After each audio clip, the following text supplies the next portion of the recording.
அப்பா குளிச்சுட்டு வந்ததுக்கப்புறம் சோப்பு வந்து டாய்லெட்டில் விழுந்துருச்சுன்னு சொல்லிடுவோம். அப்பாவோட ரியாக்ஷன் என்னன்னு பார்க்கலாமா?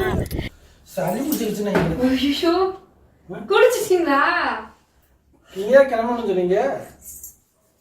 குளிச்சுட்டாங்க போலடி. ஐயோ, சோப்பு டாய்லெட்குள்ள விழுந்துருச்சு.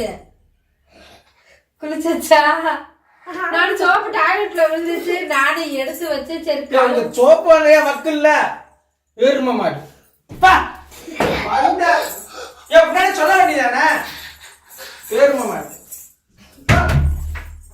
நான் ஒரு நாள் சோப்பு கக்கூஸ்குள்ள முக்கியம் உனக்கு போட்டு கீழே போட வேண்டிய அந்த சோப்பை. ஏன் இப்பதான் பிரிச்சேன் கவர்ல இருந்து, அதுக்குள்ளயுமா கீழே போடுவாங்க? இப்பதான் பிரிச்சேன், சோப்பு